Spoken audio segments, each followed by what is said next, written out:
Thank you all for being here. This is a workshop from the Syntaxis team. We are a program approved by the Ministry of Education in order to train teachers of how to construct, how to develop a democratic class, like democratic classroom in their teaching in public schools, continuing to follow the national curriculum. So let's say that it's more of a motivational workshop, not so much experiential, but more motivational. So we're trying to motivate people to try democratic techniques, to try to share their authority with the student assembly, to try something different, something alternative. And we believe that this will also help them handle teaching better. So the workshop has the title Behavior and Boundaries, because one of the most continuous problems that teachers claim is problems of discipline. So the title is Behavior and Boundaries, or else How to Hear My Students' Needs. First, I would like to make a distinguish between education for democracy and democratic education. This workshop is not so easy to apply in democratic education schools or learning communities. It's more about education for democracy, because we are targeting national curriculum schools. Continue with that. I will ask you to fill a quiz. Let me just find the chat here. I'm sorry, it's that my computer is not really responsive. Okay, here's the form. You can find it in the chat. Please try to answer this. Only 2 questions in this form. And we will be back in 2 minutes to discuss the results. As you can see in this questionnaire, we have some questions. Most of them, all these answers, actually, all the answers to the question is what teachers that participate in our problem are declaring as their main problems in school. So what do they say? They say that students have no limits, that there is no cooperation, that no one listens, that students are indifferent. All these are based on their personal answers that they are giving. And we try to organize, to group the answers and start a conversation based on these. So let's see how we can group the answers. Okay, let's go to slide 7. And let's see that the grouping there is blaming the system. There is no cooperation between the staff. We have various supervisors like managers, coordinators, counselors, and everyone is pressing for their own goals. Parents have excessive demands, and there is no cooperation with the parents. So these are the basic answers. And I have to admit, many of them are true. But let's reflect on these statements. Many of the weaknesses of education are caused by the system. So it's not so easy for a single person to change a system.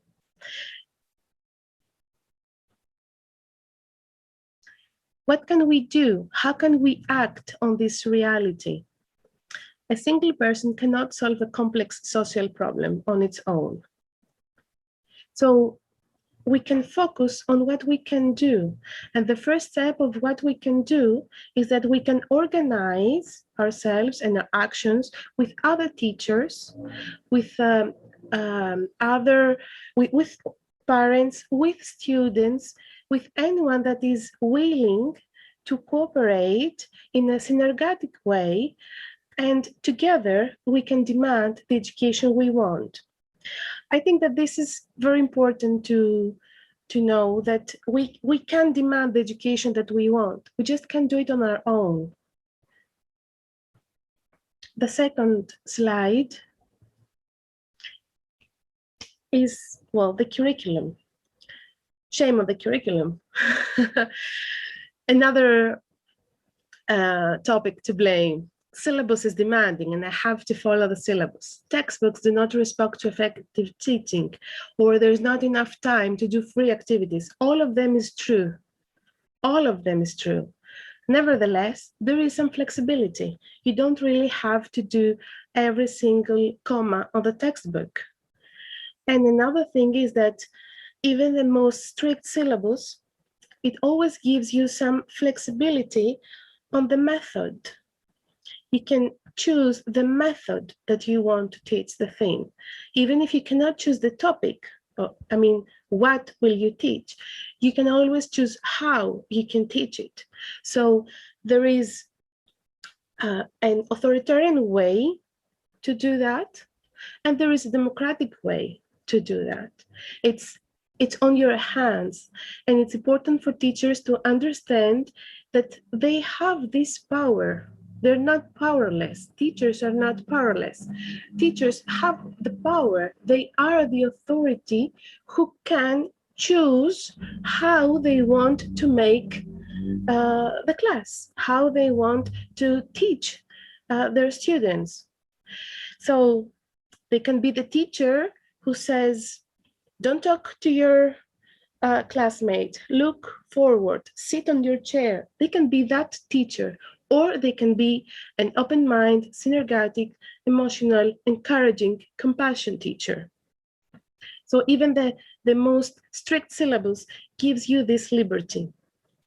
What can I do? I hear my students, I support my students, I walk along, I walk with them in this learning process. We decide together how to reach knowledge. The next slide. Not this one, the one before that. Thank you. It's another big topic. It's pedagogy of discipline. We learn that what we have to do is to obey. So if we learn that what we have to do is just obey, then we see everything that ruptures this normality as a problem. And this is what leads us to the statements that students have no limits, or students are different, or that students do not follow the instructions, or they make a fuss. Well, actually, everyone wants to learn something. There is no person, there is no human being who does not want to learn, who does have the urge to learn, who doesn't have curiosity how things work. This is why young people always ask, why that? Where is that? How do you call this? I mean, my daughter even asked me for strange people walking by, people that we don't know. What's his name? Well, how can I know his name? But she wants to know everything. She wants to know where everyone lives, how they live, how these things work, how the other thing works. How can we change things? She really wants to learn everything, and she's 2. I do not believe that young people at the age of 8 have lost this curiosity. They do want to learn. They just don't want to learn what we want to teach them. So what can we do? We can base our subject on their interest.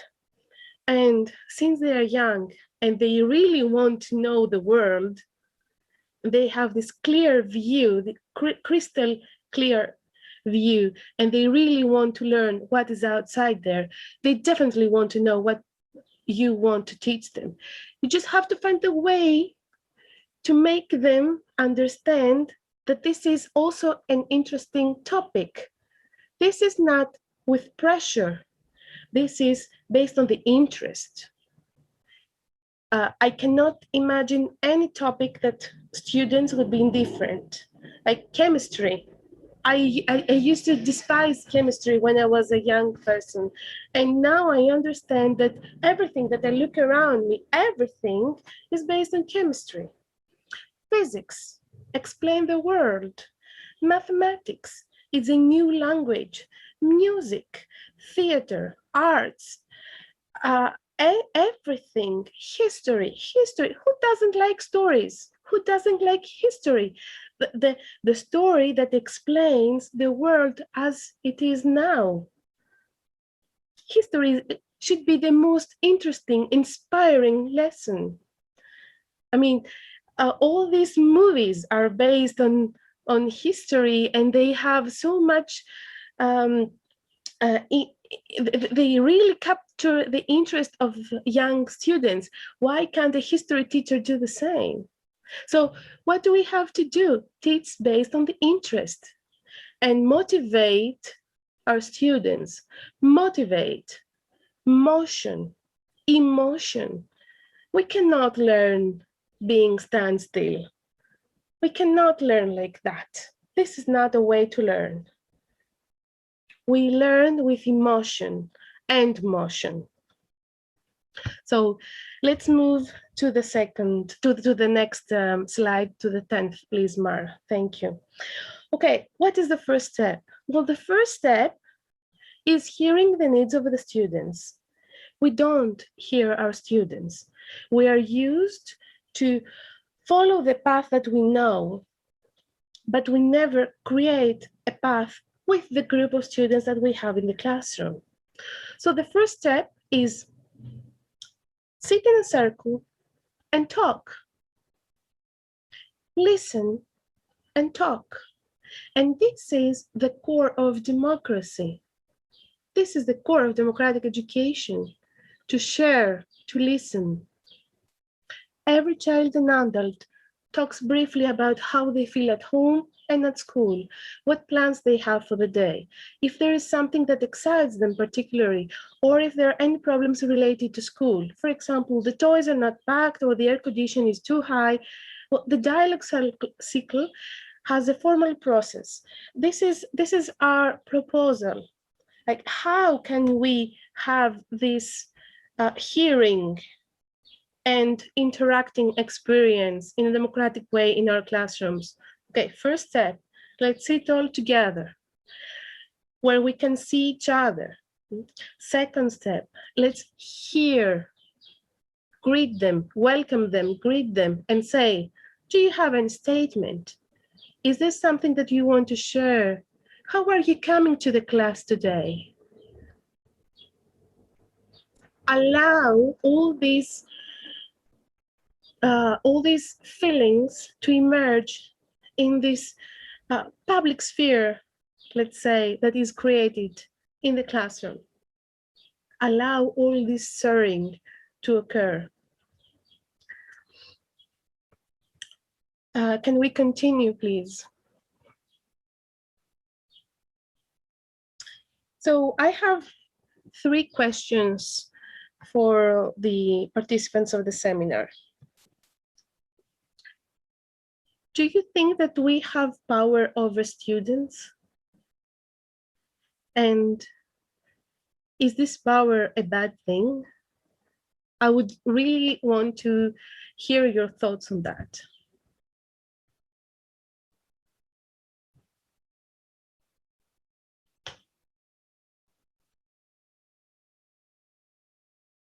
Yes, Bruno.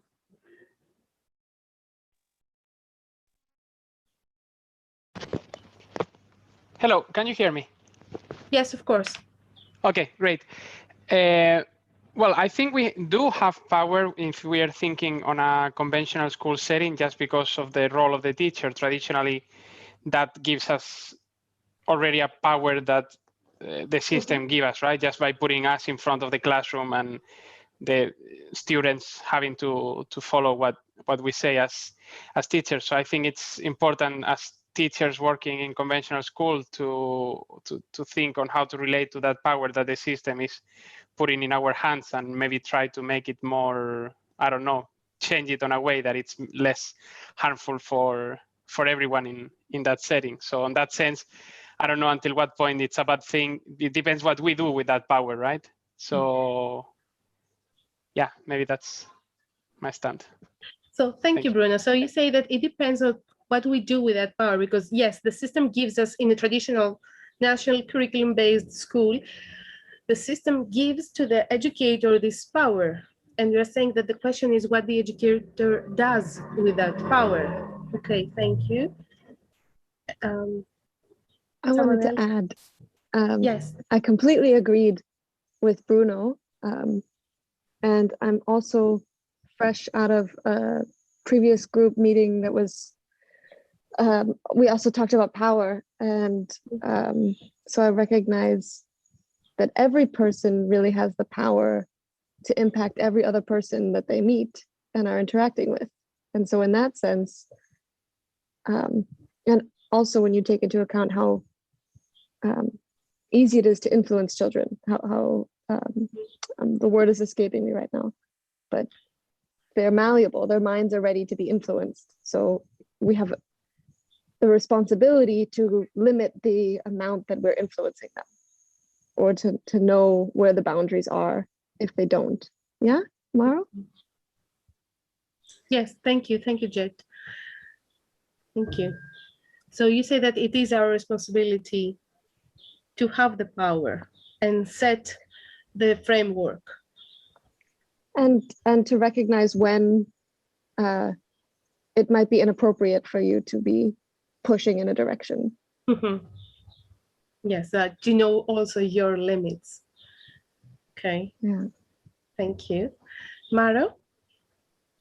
Well, I'm not an educator, but I often, as a parent of 4 children, I understand very well the power an educator has. And I often wonder if all educators know that, if they are aware of the fact that when they walk inside their classroom, on their shoulders lies this power and the responsibility that goes with it, that they're actually influencing the future. I often wonder if they sense this burden. The amount of power is very large, very big. I don't know what's the right word. Not only for educators that have to do with small children, also about the ones that have to do with teenagers, and even maybe more for those who are accompanying young people when they're in university and they're trying to find their way as an adult. I think maybe there they have much more influence. I don't know, in theory. Yes, exactly. Thank you, Maro. Yeah, I think looking back to my childhood, often like role models, because you're always asked to think who is a role model for you, are often teachers. And so that's clear that they have a lot of power. Yes. Anyone else? Vangelos, Sorina, Mito? Yes. Yes. I'm not a teacher,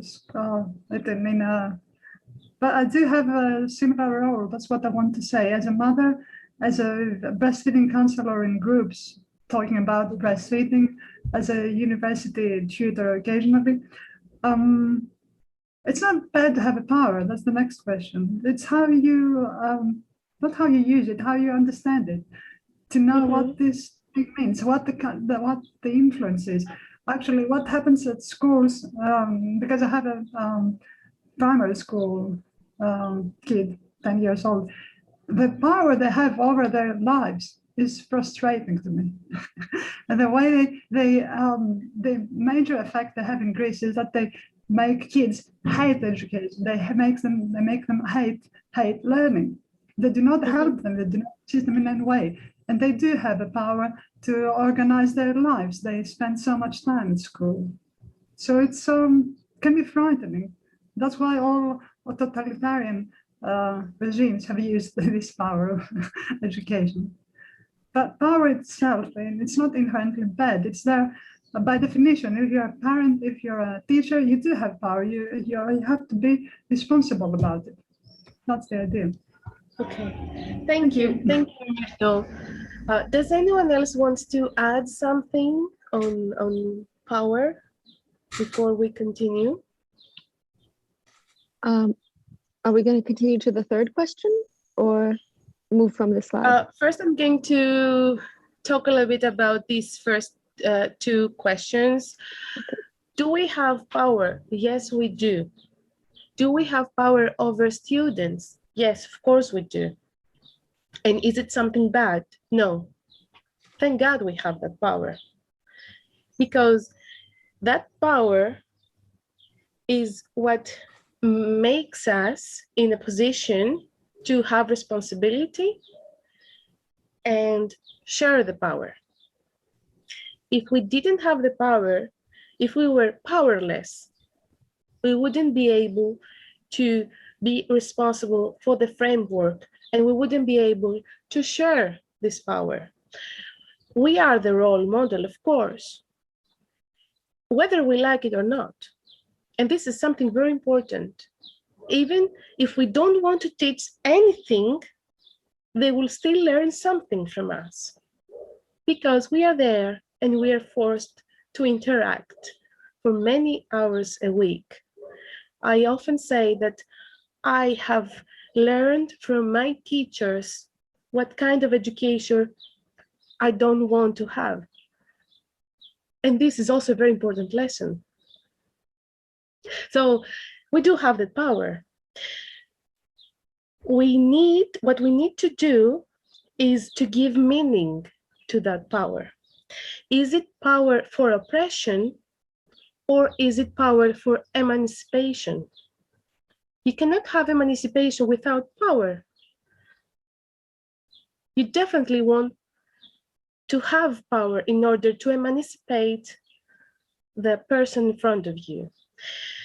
If it is hard to understand this theoretical theme with education, let's imagine a young mother who has a baby. Do we want a powerless mother? No. We want a mother who is there responding to the baby's needs. We want a mother who has who takes the responsibility of being a parent. We don't want a mother that doesn't know what to do. We don't want a mother that is anxious all the time about the child. We want a mother who is caring for the child, who is emancipated, and who is understanding and hearing and acting accordingly for the child, for the baby. This is the same thing. And we can find the same structure about power in many other relationships, social relationships. So let's go to the third question. Having said that, in democratic education or in education for democracy, is power abolished?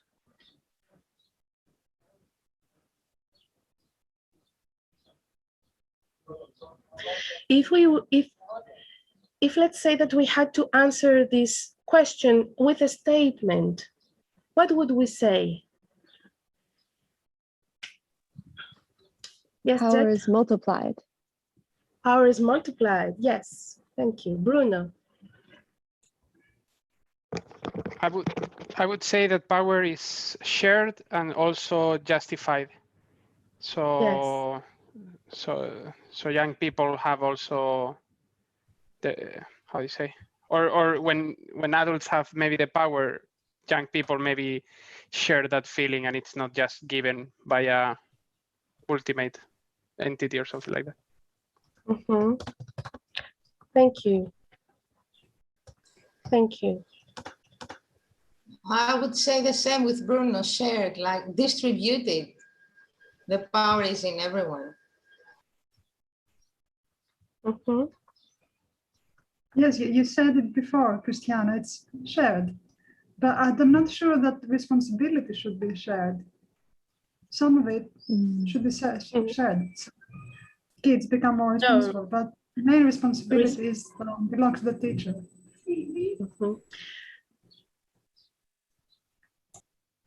Okay, so Hans, would you like to say also something? Yeah, the first word that came to my mind was distributed and just more balanced. It's not lopsided, and that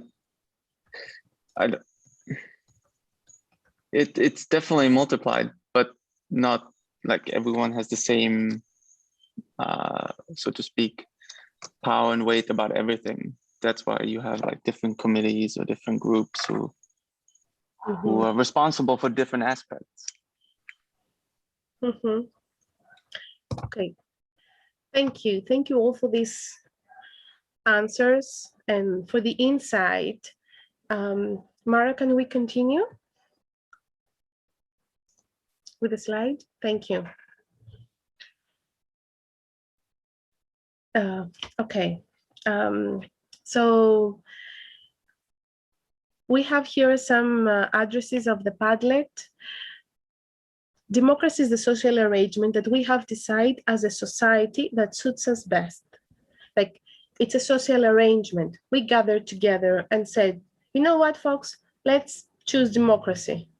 Because, I don't know, authoritarianism, totalitarianism, it's not so good. So let's choose democracy.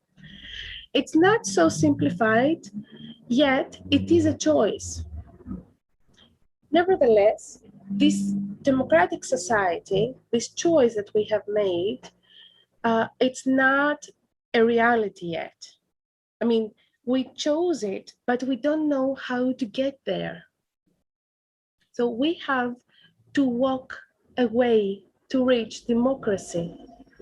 And it is complicated, it is difficult. And in the school, in the society, it's not easy to do it. But in school, we have the opportunity to do that because we have smaller groups and we have certain liberties that we don't have in other social contexts. For example, in our jobs, a person who works in a firm or in a company or in a factory cannot experience, which is, I'm saying these examples because it is a social corporation.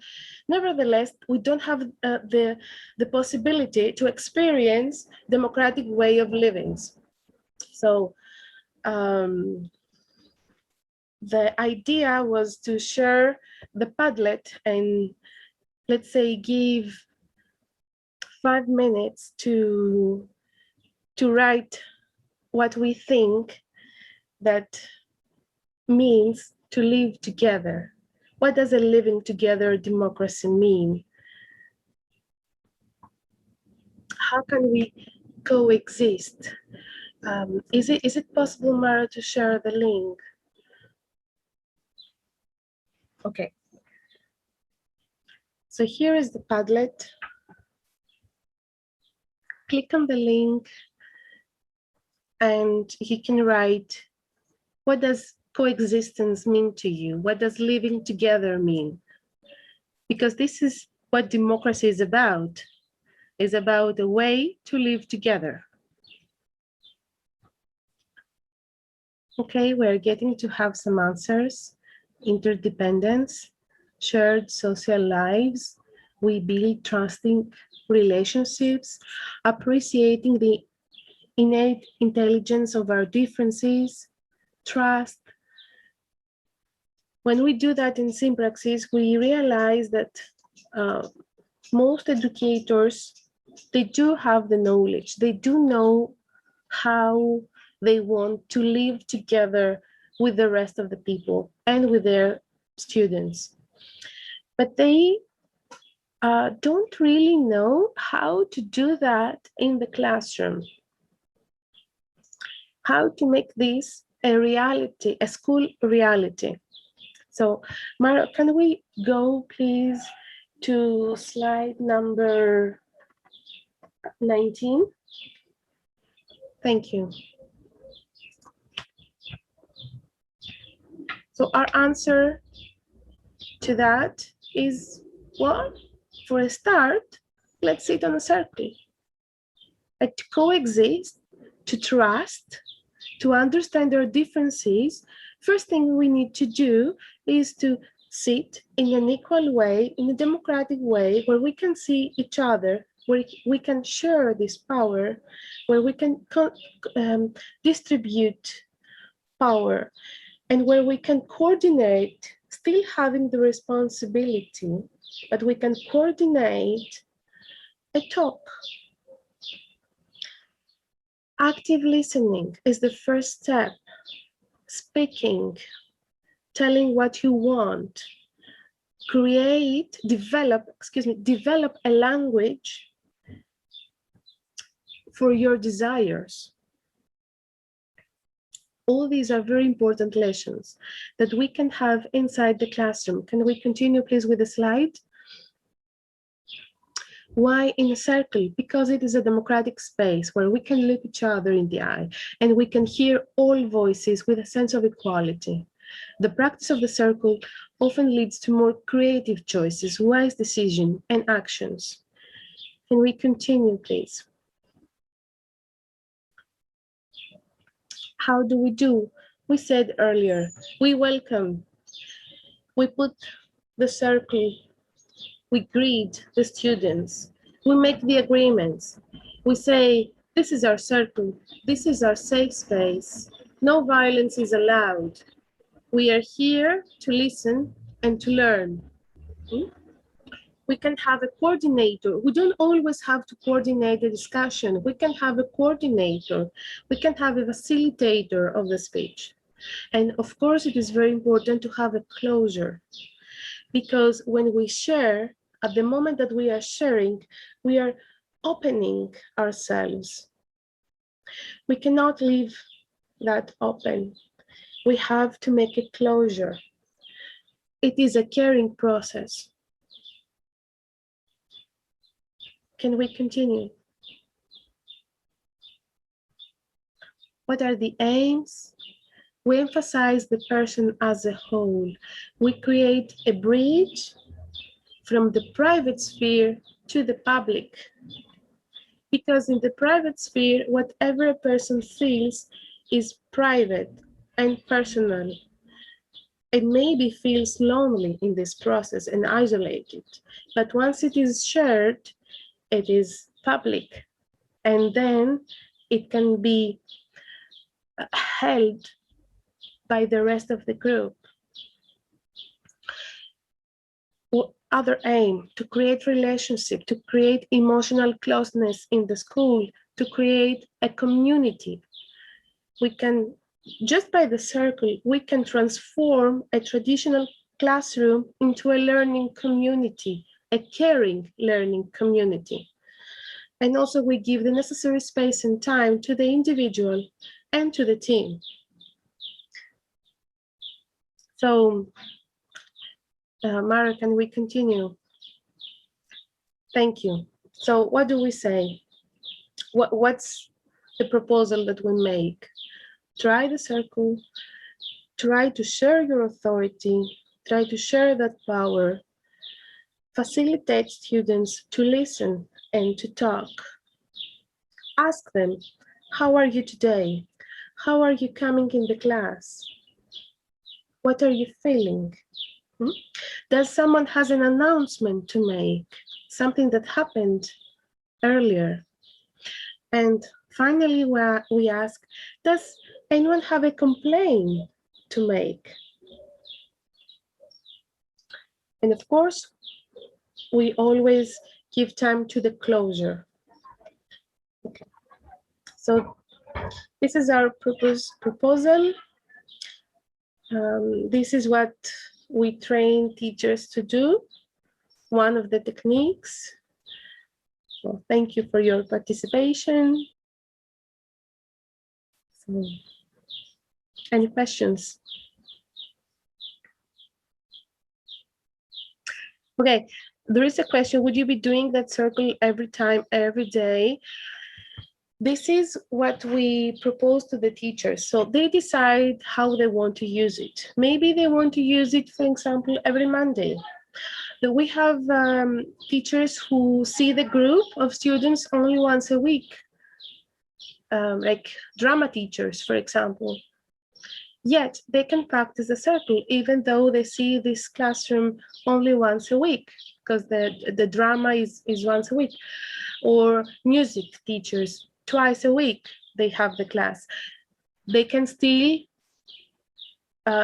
dedicate 5 minutes in the beginning and say, okay, let's gather together. So how are you coming here today? How are you feeling? Do you have an announcement? Do you have a complaint? So it is important to give this time and space. It doesn't take a lot of time, but it does give you back the energy of a collective.